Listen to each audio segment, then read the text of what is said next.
kenshi imyaka irashobora gutuma n'abavyeyi badushirako pression, ugasanga n'umuvyeyi ariko arakubwira ngo mbega nta n'uraza kukuramutsa.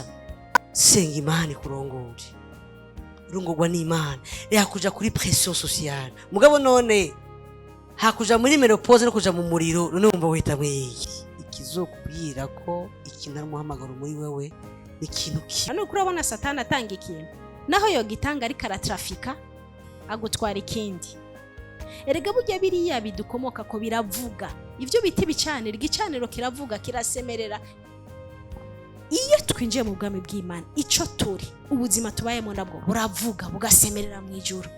Nimbi wanyu hari ico gicaniro c'ubukene, mbega Bibiliya ivuga iki kuvyerekeye ubutunzi? Ntushobora kwerita ivy'Imana ivuga uri kurasuzugura ikikubwira gukora. Ikijanye no kuba mu vy'Imana yavuze tugihabwa no guhagarara. Nijyari none ko Imana yavuze ko turi vyaremwe bisha, mugabo ugasanga ibishikira abandi biradushikira. Donc ni gute ubwenge tubukoresha Imana ikabuturongoramwo, hanyuma ni na gute Imana ishobora kuvuga mwayo madetaye ajaniranye no guhitamo. Nico kibazo. Ivyabaye vyarabaye, mugabo arrêtez d'être des pancartes. Umva, umuntu yakijijwe ntagume mu gakiza ngo agume muri principe z'Imana. Satana mutora n'importe quand et n'importe où. Kandi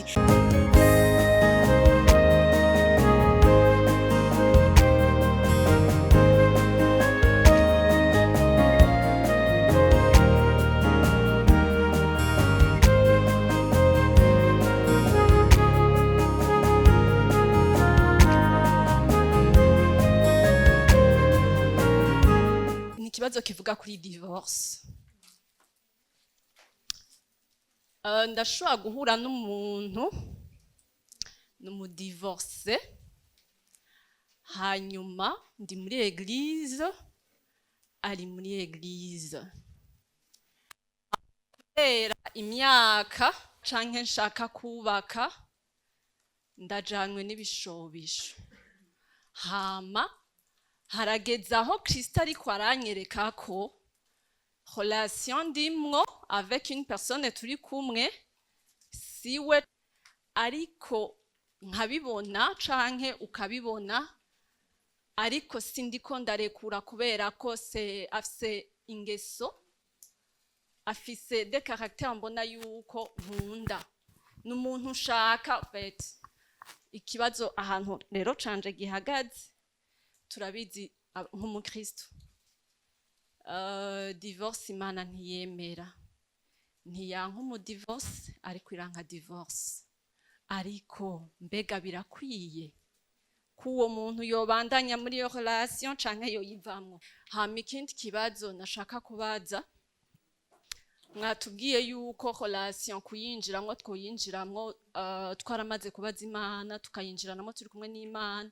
Mbega mu gihe jewe nk'umujone nkanje namaze kuvyinjiramwo ntarumva izo nyigisho, muri ico gihe ko nshobora gukomeretsa uwo turi kumwe ngiye kumusezera, mbega no musezera gute mu gihe numva Imana iriko irambwira hunga iruke kuko urapfuye? Yesu ashimwe. Yesu ashimwe. Turashimira cyane abigisha bacu. Fisi ikibazo mwavuze ko Imana itaba omega aho itabaye alpha, ariko ikibazo fise ni kimwe. Sero y'ivyo pastor yigishije, avuga ikintu kivuga ngo mu vyo nasengera narasaba umuntu azoshigikira igikorwa c'Imana. Ikibazo fise ni iki, mbega umuntu ataramenya umuhamagaro wiwe arashobora guhitamwo uwo bazobana? Hoba hariho isano hagati y'umuhamagaro n'umufasha w'umuntu? Merci. Ikibazo canje nico. avuze kuri divorce, ariko avuze ikintu gikomeye cyane. Uno munsi hari abantu bariko barafata ingingo z'igihutihuti kubera ubwa mbere bari sous pression y'imyaka, cyane cyane kuri côté féminin. ugasanga umuntu ari kuri suppression y'imyaka avuga ngo imyaka igeze aha n'aha n'aha. Iyo ugiye muri iyo pression ucumera nk'imodoka yacitse amafire igonga ico bihuye cyose. Muri wo hamaze kujamo pression y'imyaka usanga na patience ari nkeya ubwa mbere. Ica kabiri kica kikuranga usanga muri wo harimo ikintu bita mu kirundi kuvuvudikira. Kuvuvudikira uba nk'umuntu ahamasa atoragura nico bahuye gifa kuba ari gitsina gitandukanye n'icawe gusa. Ica gatatu umuntu agwamwo kubera imyaka ushobora kuba ugomba gukora ibintu udakunda mugabo ukeneye kunezereza la société kuko société ivuga à quelle période on doit se marier. Hama kenshi imyaka irashaka gutuma n'abavyeyi badushirako pression ugasanga n'umuvyeyi karakubwira ngo mbega nta n'uraza kukuramutsa. Ugasanga n'abavyeyi bagushizeko pression. Donc kenshi rero hariho imyaka usanga utawe kuja mu ruhagarara ugaca ushaka kugwa muri aya makosa bigiye kuvuga. Rero ni ukuvuga iki? Basha reka ndababwire kino kintu. Ijya myaka nayo wihaye. Senga Imana kurongore. Urungurwa n'Imana. Reka kuja kuri pression sociale. Umva ikimane kirava kuri ivyo bintu. Muca mumbwira ngo mbaye egoiste, ngo nawe urabizi menopause ndayizi umuganga. Mugabo none hakuja muri menopause no kuja mu muriro none wumva wita mwiki. Imana ishimwe. Ica gatatu. Mbega none ba Paulo uno munsi bitiko turabigako ils étaient pas mariés. Uno munsi ni wadukene kuvuga umukozi w'Imana akomeye mu bakozi b'Imana akarorero Paulo arimwo. Ntiyubatse. Donc simvuze rero ngo cyane cyane ko ndahagarara kuri iki kintu reka ja kuja muri pression y'iyo myaka. Senga Imana burya Imana irazi the right time, irazi umwanya igihe cyo. Kandi Imana irazi the right person, irazi umuntu wo. Ico rero tugishire mu parenthèse. Ica gikurikira c'est vraiment par rapport ya divorce.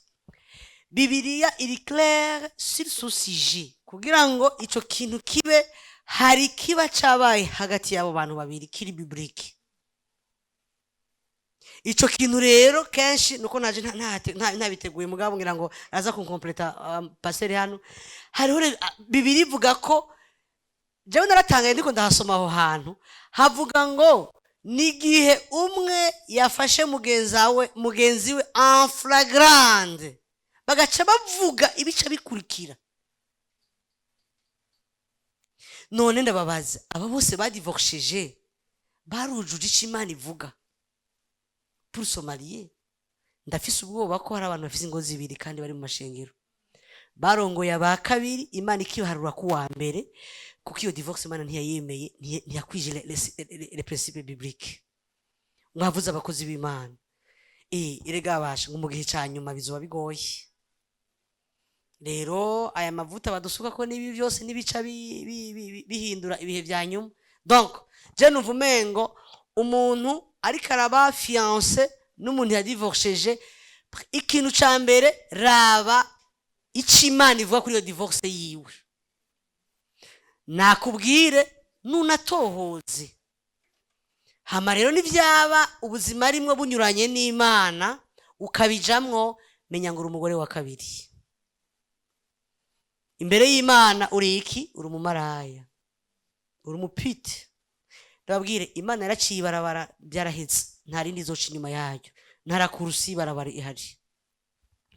Twize inyigisho none raba turabimenye mbega twabasezera gute?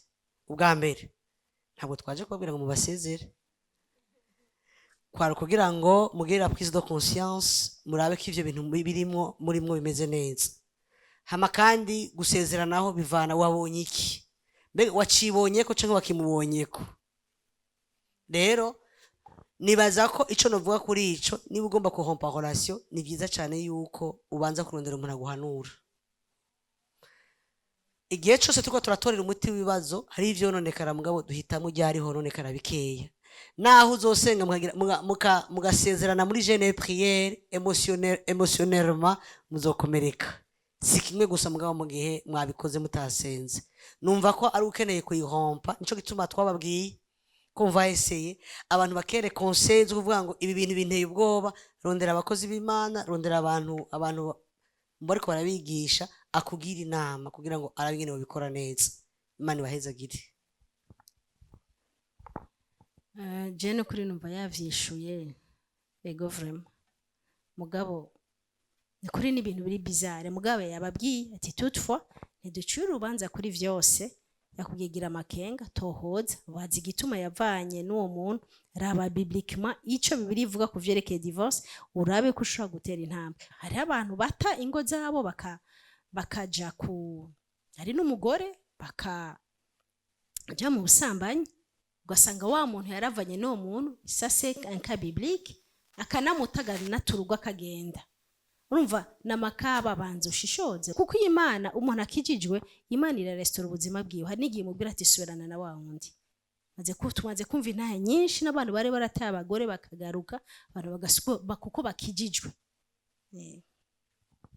Umuhamagaro murazi igituma kenshi hari igihe n'ivyo umuhamagaro uragoye kumenya, c'est vraiment difficile, ariko umuhamagaro amaindikatere yayo nubabwira abiri. Ikizokubwira ko ikintu ari umuhamagaro muri wewe ni ikintu kibira muri wewe cane, ni ca kintu wumva kiri neige kiri pleuve ataco kuza gukora, kiba ari ikintu kikugurugurumamo cane ukumva ko ico kintu gifise importance niniya cane muri wewe. Kenshi rero ico kintu urashobora kukimaterializa iyo usenga rero uvuga ati Mana uzoma umuntu ashigikira iki kintu kuko ukisangamo cane en fait.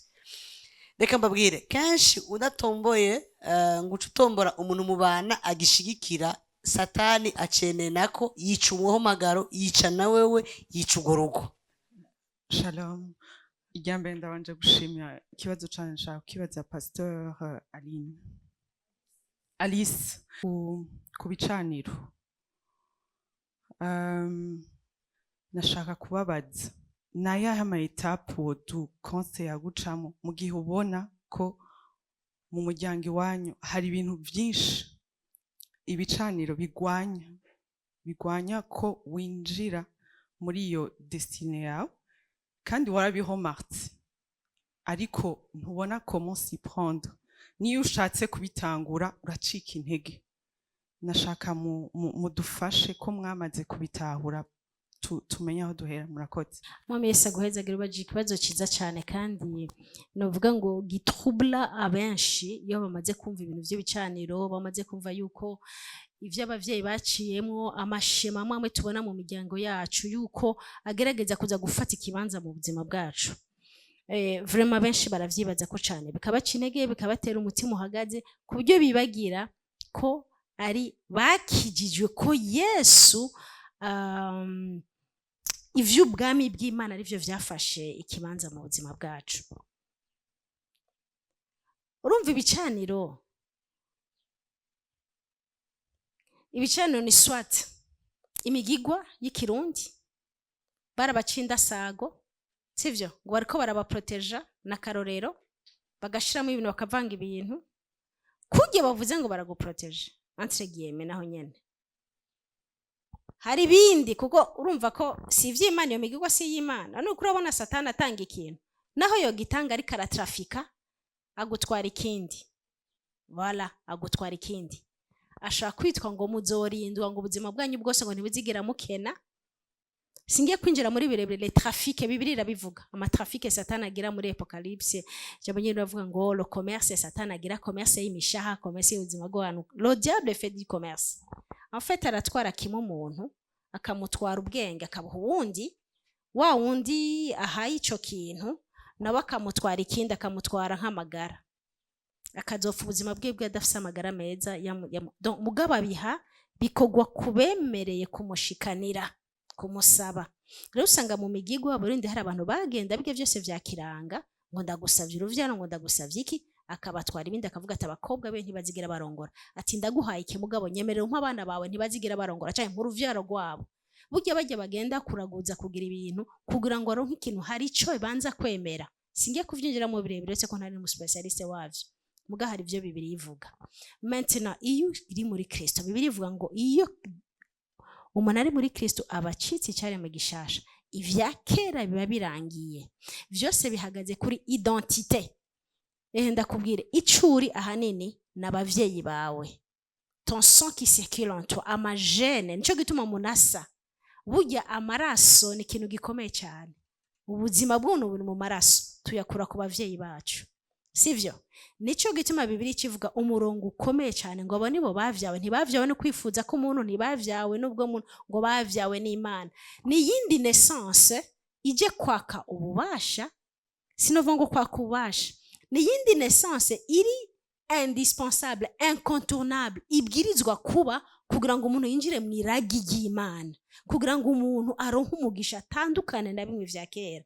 Erega burya biriya bidukomoka ko biravuga, ivyo biti bicanira, igicaniro kiravuga, kirasemerera, kikavuga, kivuga vya bibi ngo ntakavyare Mana, ngo yaratwe ngo abavye be baremeye ibi n'ibi, bavuze ko ata mukobwa azorongorwa wabo, bavuze ko ata uzoronka uruvyaro, birasemera, igicaniro kiravuga.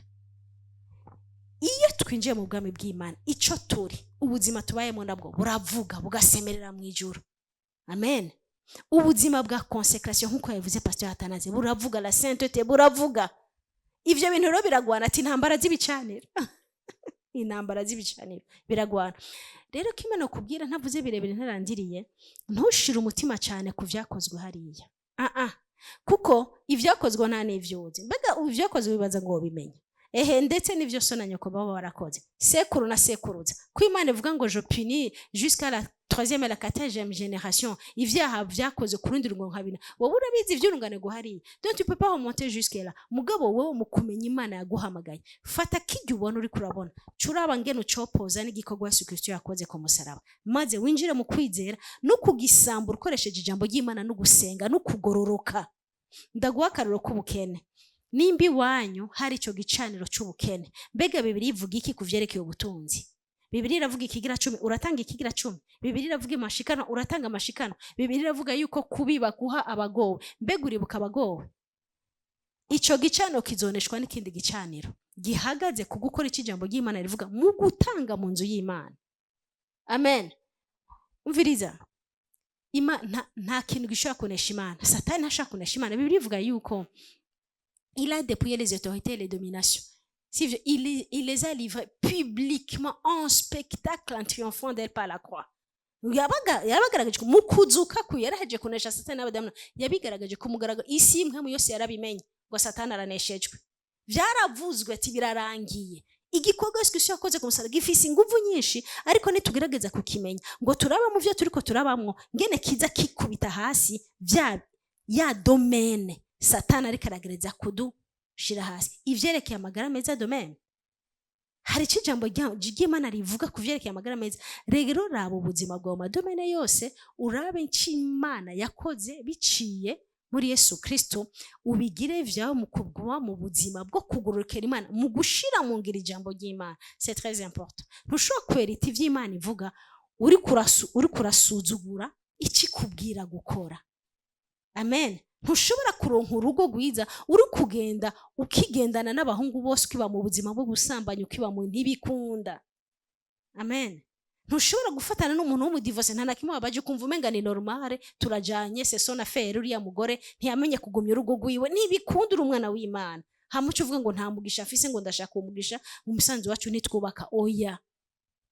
Amen. Rero ndashaka ndabatagireho umutima wo kwizera igikorwa Yesu Kristo yakoze, kugira ngo muve mu ubwoba bwo kwiyumvira. Birabishe kubona umuntu yakije agenda ajugumira imbere ya Satani. Burya kenshi tunanirwa ngaho, ugenda ujugumira, ugenda umugira munini Satani ngo ni munini. Simvuze mama wanje ngo nibiki ngo no mukubiti kupe ngo agende kumongota kamu tuzomukandagira Satani. Ukabivuga bitari muri wewe. Mais c'est la réalité. Kristo yaranesheje kameme, harabaye intambara, harabaye match hagati yabo. Yesu Kristo arazuka, amaze kuzuka yaranesheje ku bwacu. Amen.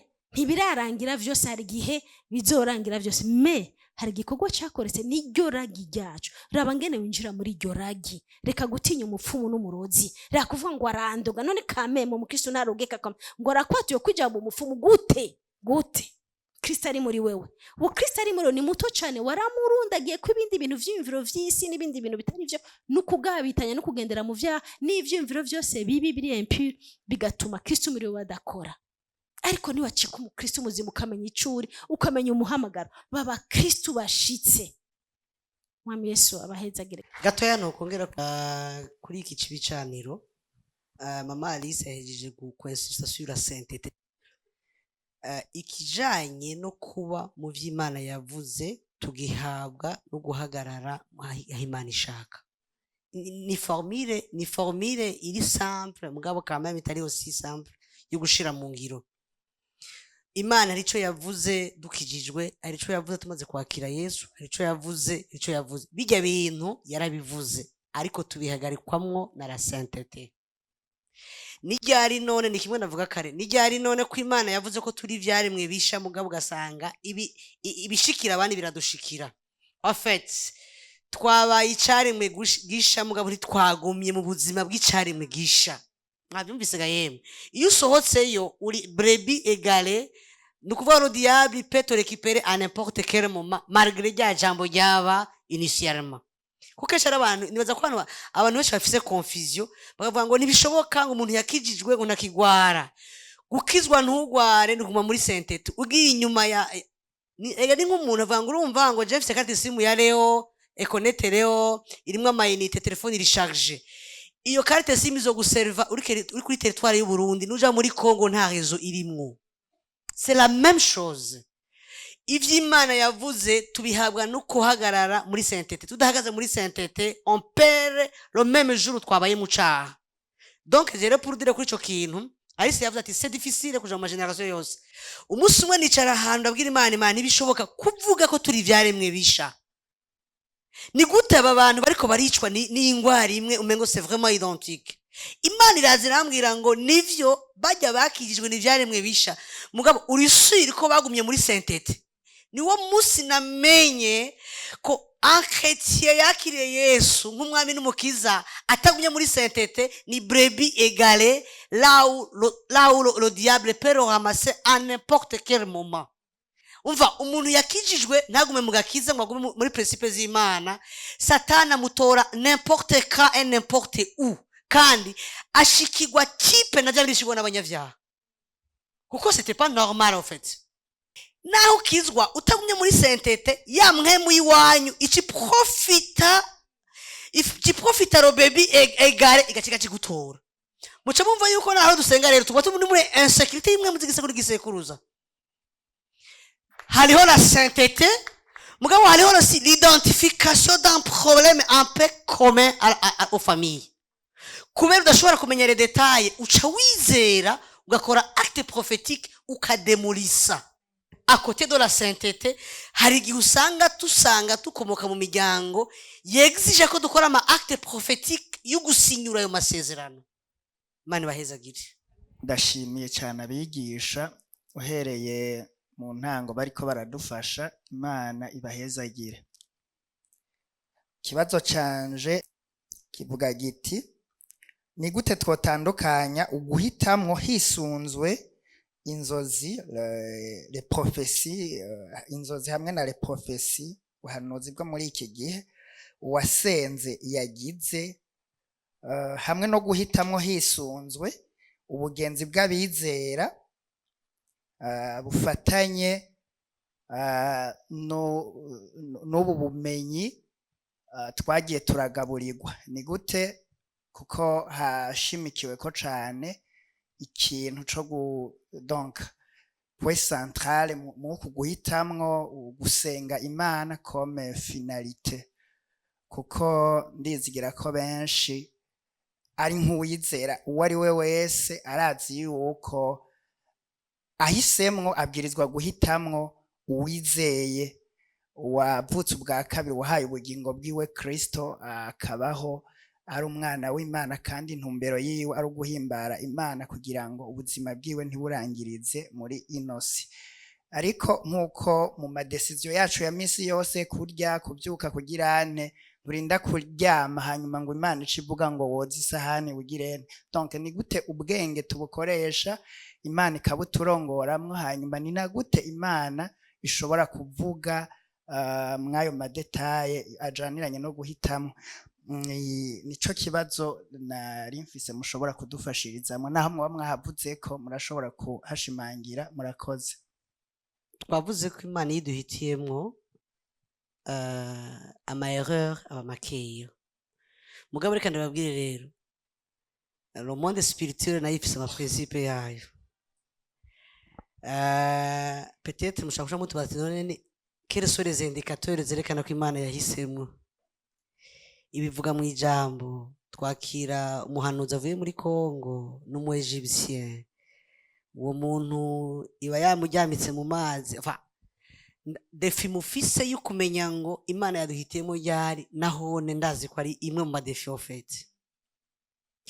Ariko ico nagomba kubabwira ni kimwe, ntibibuza ko umuntu ashobora gushima l'apparence extérieure, kuko ujya muntu tuzobana mu mubiri no mu mwemu.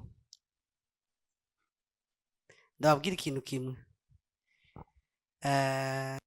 uguhitamwo kwacu ha ruhande ko iyo dusenze iduhereza bikwiye, ariko ni na vyiza ko nawe muhitamo ryawe habaye afite iyo mwaganiriye agasesa umutima wiwe, uramenya avec qui ugiye gufatana urugendo. Haba harimo rero ahandi yo gusenga no kuraba mbega jewe uku kuntu ameze nzobishobora, mbega Imana izonshoboza, tusa. Rero kuba hari ibintu bikunda kuba bakatubwira ngo utajanye n'umuntu musengera hamwe, kenshi ari batabashingira. Hari n'abandi bavuga ngo uwo muntu naze mwigire muri iryo shengero kugira ngo quand même ishengero rishingira abantu rizi ryaganirije. Hari n'abandi bavuga ati voilà ntitwemera yuko quelqu'un de l'extérieur.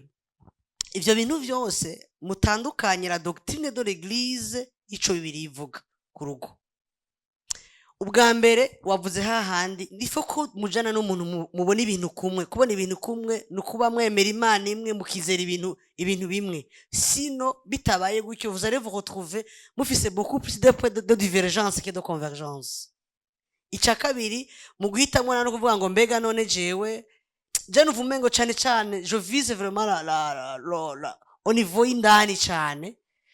Hama rero nawe kayobe ugahisemo si bibi cyane, bwirabure wisemo si bibi cyane, n'ububogo hose rega nta bibi birimwo. Erega umuntu ni corps ni âme ni esprit. Igituma twe na Alice twagumye ku mwemu nuko ikondisiyo ibyo bibiri byose. Ariko kenshi natwe arigiye duhitamo duhereye mu mubiri tukaza kugaruka mu mwemu hanyuma. Reka twiyere yashize tubwire Imana idufashe. Hama n'amaso arabe, hama ahezagire. Umva amaso arahezagire, Yesu abahezagire. Ariko ndangirije kuri kino kintu kubw'imbabazi z'Imana, arrêtez d'être des pancartes. Iki kintu numva mwuka wera, numva insistance ku buryo ndiko ndakivuga ngo nokoma induru. Kandi iki kintu caje numva kijuko nyene. Nukuri ndabingize, arrêtez d'être des pancartes. Pancarte n'umujene yahisemwo kurangira abaja mu rugo. Kumwe bavuga ngo muri ville uca, ugasanga abagiye mu rugo bose bamuciye ko barengana. Arrêtez d'être des pancartes. Imana idutabare. Ivyabaye vyarabaye mugabo, arrêtez d'être des pancartes. Imana bahezagire.